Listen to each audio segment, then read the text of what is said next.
ছাদে কিন্তু আরো লোকজন আছে, কারোর সাথে ও এমন করে না, ও শুধু আমার সাথে। এই যে দেখেন আবার নামলো, দেখছেন? অন্য একটা কবুতর হাতে নিলে আর মাথা খারাপ। দেখেন কি কি যে আমি ওকে ধরছি, তোমার সহ্য হচ্ছে না। আমি সবচাইতে বেশি টেনশনে আছি হচ্ছে কৃমির ওষুধ দেওয়ার পরে আমার এই কবুতর গুলাকে নিয়ে। কারণ হচ্ছে আর এখন আপনারা আমার হাতে যে চড়ুই পাখিটা দেখতেছেন, আর আসলে এই চড়ুই পাখিটা চেষ্টা করছিল কি আমাদের আচিল মুরগির খাবার খেতে যাওয়া। আর আজকে কৃমির কোর্স করতে গিয়ে আমি একটা অনেক বড় ভুল করে ফেলছি। সব সময় সবার ধারণা আসলে ঠিক হয় না। আমি আপনাদেরকে একটা ভিডিওতে বলছিলাম এই কবুতরটা হচ্ছে আমার বাসার সবচাইতে বড় অপ্রয়োজনীয় কবুতর। তো আমি আসসালামু আলাইকুম, কি অবস্থা সবার, কেমন আছেন আপনারা? আপনাদের সবাইকে আমার নতুন একটা ভিডিওতে স্বাগত। তো দর্শকবৃন্দ, আজকে আমরা আমাদের কবুতরগুলোকে কৃমির ওষুধ দিয়েছিলাম এবং কৃমির ওষুধ দেওয়ার পরে আগে আমি একটু ট্রেটা দেখি কোনো কৃমি টিমি এখন পর্যন্ত পড়ছে কিনা। যদিও এত তাড়াতাড়ি আসলে কৃমি পড়বে না, কিন্তু তারপরে একটু চেক দেওয়া এই আর কি। না, এখন পর্যন্ত কৃমি পড়ে নাই। আমি সকালবেলা কৃমির ওষুধ দিয়েছিলাম, এখনো কৃমির ওষুধ কৃমি একটা মনে করেন পড়ে নাই। কৃমি পড়লেও হয়তো আপনার মনে করেন এইটা পড়বে হচ্ছে আপনার কালকে। আবার অনেক সময় দেখা যায় যে কৃমির ওষুধ দিলে কৃমিটা গলেও বের হয়ে যায়, তো এইটা গলে বের হতেও পারে, কিংবা মনে করেন আপনার এই কৃমিও বের হতে পারে। সবচাইতে বেশি টেনশনে আছে হচ্ছে কৃমির ওষুধ দেওয়ার পরে আমার এই কবুতরগুলাকে নিয়ে। কারণ হচ্ছে এই কবুতরগুলা একদমই ছোট ছোট বাচ্চা, কিন্তু তারপরেও আমি কৃমির ওষুধ আসলে দিয়ে দিছি। তো আমি বিশ্বাসী, আশা করি কিছু হবে না। আর আমি সকাল থেকে এদেরকে এখনো খাবার দিই নাই, তো আমি ভাবতেছি খাবার দিয়ে দিই। পানিতে কৃমির ওষুধ দেওয়া আছে, তো খালি পেটেই দিছিলাম। আশা করি এরা মোটামুটি খাবার খাইছে, মোটামুটি পানি খাইছে। তো এখন আমি খাবার দিয়ে দিই আর কৃমির ওষুধের পানিটা আমি ফেলে দিব। আমি এখানে কবুতর আছে হচ্ছে 6টা, তো আমি টোটাল খাবার দিলাম হচ্ছে 6 মুঠ। দেখেন খাবার দেওয়ার সাথে সাথে আইসা পড়ছে।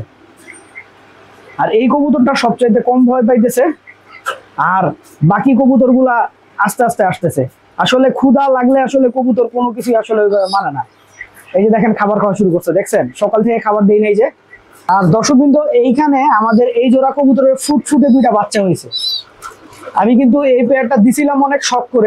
আপনার প্রথমে এদেরকে আমার 4 স্টার খাটাই দিয়েছে, কারণ আমার অন্য জরুরি কবুতরের ডিম আমি ওদের নিচে দিয়ে দিয়েছিলাম। এইবার আসলে ওদের ডিম দিয়ে ওদেরকে ফুটাইছি। তো দেখা যাক বাচ্চাগুলা কেমন হয়। মাশাআল্লাহ, এই যে দেখেন আমাদের মুরগিটা চুপচাপ এখানে বসে আছে। কারণ কি জানেন? মুরগিটা ডিম পারতেছে। এটা হচ্ছে মুরগিটার ডিম পাড়ার সময়। তো আলহামদুলিল্লাহ আমাদের এই মুরগিটা অলরেডি 12টা ডিম পেরে ফেলছে, না 13টা ডিম পারছে। গতকালকে তো ডিম পারছে, এখনো ডিম পারতেছে। আমি জানি না আচিল মুরগি সাধারণত নাকি 12-13টার উপরে ডিম পারে না। এটা যদি আজকে ডিম পারে তাহলে 14 নাম্বার ডিম হয়ে যাবে আমাদের। কিন্তু আমি কিন্তু মুরগিগুলাকেও আজকে কৃমির ওষুধ দিছি। কারণ হচ্ছে কৃমির কোর্স করাইলে সব সময় সবগুলার একসাথে কৃমির কোর্স করাইতে হয়। বাসার মুরগি থাকুক, কবুতর থাকুক, যারা থাকুক, সবার একসাথে কৃমির কোর্স করাইতে হয়। আর কৃমির কোর্স যাদের আমি করাই নাই, এর মধ্যে আছে হচ্ছে আমার এই পেয়ারটার আমি কৃমির কোর্স করাই নাই, কারণ এই পেয়ারটা ছোট বাচ্চা আছে।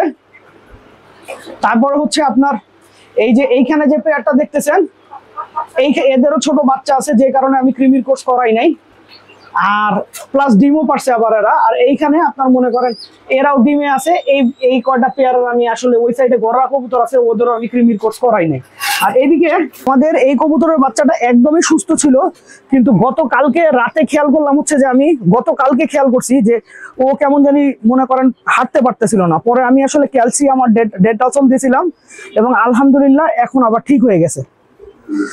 যে কোনো কবুতরের বাচ্চা পায়ে একটু ব্যথা পেলে বা কোনোভাবে যদি হালকা একটু ব্যথাও লাগে, এগুলা কিন্তু দুর্বল হয়ে যায়। হ্যাঁ, তো তখনই যদি ক্যালসিয়াম দেওয়া হয় প্লাস ডেল্টাসন দেওয়া হয় তাহলে মাশাআল্লাহ সুস্থ হয়ে যায়। আর এই বাচ্চাটাই কিন্তু আমি হলুদও দিছিলাম। তো ভাবতেছি আবার কয়দিন পরে আবার বাচ্চাগুলোকে হলুদ দিব ইনশাল্লাহ। এর চোখের পক্সটা তুলে দেওয়া দরকার, আর কয়দিন পরে তুলবো, আর একটু শুকাক।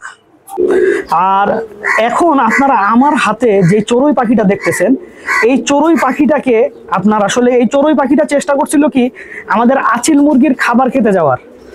আমার হাত থেকে উড়ে গেল। তো আচিল মুরগির খাবার খেতে যাওয়ার চেষ্টা করার পরে আচিল মুরগিটা ওরে ঠোকর দিছিল এমন ভাবে যে ও একদম দুর্বল হয়ে গেছিল। তো এখন মাশাআল্লাহ আমরা ওকে খাবার টাবার দিছিলাম, এখন একদম সুস্থ হয়ে গেছে। হ্যাঁ, তো আচিল মুরগি যখন ওরে উত্তম মাধ্যম দিছে, উত্তম মাধ্যম দেওয়ার পরে আমরা করছি কি ও আর উঠতেই পারতেছিল না, নড়তে চড়তে পারতেছিল না। তখন আমরা একটা খাঁচায় খাবার দিয়ে ওরে এখানে রাখছিলাম। ও খাবার খাইছে, পানি খাইছে, তারপরে দেখেন মাশাআল্লাহ এখন একদম সুস্থ হয়ে উড়ে চলে গেল। আসলে কি পশু পাখি সেবা করতে ভালোই লাগে। আর আজকে কৃমির কোর্স করতে গিয়ে আমি একটা অনেক বড় ভুল করে ফেলছি। আমাদের এই কবুতরটা, বুড়া কবুতরটা কিন্তু অসুস্থ, কিন্তু আমার এটা মনে ছিল না, আমি একেও কৃমির ওষুধ খাওয়াই ফেলছি। এখন এই কৃমির ওষুধ খাওয়ানোর কারণে আমার এই কবুতরটা কিন্তু মারাও যেতে পারে। কোনো অসুস্থ কবুতরকে কৃমির কোর্স করালে অথবা ভ্যাকসিন দিলে কিন্তু দেখা যায় যে আপনার মনে করেন যে অসুস্থ কবুতরগুলো মারা যায়। তো এখন দেখি, আমার বিশ্বাস যে কিছু হবে না, কারণ ও এখন মোটামুটি সুস্থ হয়ে গেছে, কিন্তু যদি মারা যায় তাহলে আমার খুব বেশি খারাপ লাগবে। সবসময় সবার ধারণা আসলে ঠিক হয় না। আমি আপনাদেরকে একটা ভিডিওতে বলছিলাম এই কবুতরটা হচ্ছে আমার বাসার সবচাইতে বড় অপ্রয়োজনীয় কবুতর। তো আমি বলার পরে এই ভিডিওটা আমার এক শ্রদ্ধেয় বড় ভাই দেখছে। তো দেখার পরে উনি আমাকে বললো যে তুমি যে এই কবুতরটা অপ্রয়োজনীয় বলতেছো, তো উনি উনার বাসার কিছু কবুতরের ছবি পাঠাইলো যেগুলো দেখতে একদম হুবহু এরকম, এবং ওই কবুতরগুলো উনার বাসায় মাশাআল্লাহ অনেক ভালো রেজাল্ট করতেছে। এখন তো আমার মন চাইতেছে এই কবুতরের আমি বাচ্চা করি, কিন্তু আমি আদৌ বাচ্চা করতে পারবো কিনা, কারণ দেখেন এই কবুতরের পায়ের উপরে কত বড় একটা টিউমার দেখছেন। তো এত বড় একটা টিউমারওয়ালা কবুতর আদৌ বাচ্চা করবে কি করবে না আমি জানি না। কিন্তু একটা জিনিস ভালো লাগছে যে বড় ভাইরা আমার ভিডিও দেখে এবং ভিডিও দেখে আমাকে সাজেশন দেয়, এটা একটা অন্যরকম পাওয়া ভাই। আপনাদেরকে আমি দেখাইছিলাম যে আমাদের সবুজ মাকড়া মাদিটা রেস্টে দেওয়া অবস্থায় ডিম পেড়ে অনেক বেশি দুর্বল হয়ে গেছিল। এখন কিন্তু মাশাআল্লাহ ও কিছুদিন ক্যালসিয়াম ভিটামিন দেওয়ার পরে এখন মোটামুটি সুস্থ হয়ে গেছে। আর আমি কিন্তু এদেরও কৃমির কোর্স করাইছি, সব কবুতরকে কৃমির ওষুধ দিছি। আর আমি জানি আপনারা জিজ্ঞেস করবেন কৃমির কি ওষুধ দিছি। আর সবচেয়ে বড় কথা কি, আমি আসলে আমার ছাদে যারা থাকে তাদেরকে বলে গেছিলাম কৃমির ওষুধ অ্যালবেন একটা ওষুধ দিয়েছিলাম, যে তোমার টোটাল 11 লিটার পানি লাগবে সব কবুতরকে পানি দিতে। 11 লিটার পানিতে যেন আমি 11 ml অ্যালবেন যে সিরাপটা আছে ওই সিরাপটা যেন ওরা দিয়ে দেয়, এবং ওরা ওটাই দিছে। এবং আমার কাছে ওই কাভারটা নাই, কারণ ওরা ওষুধ দিয়ে ফেলে দিছে। এর আগে যখন কৃমির কোর্স করছিলাম তখন মনে করেন আপনার ওই কিছু বেঁচে ছিল অ্যালবেন, ওই অ্যালবেনটা দিয়ে করানো হয়েছে।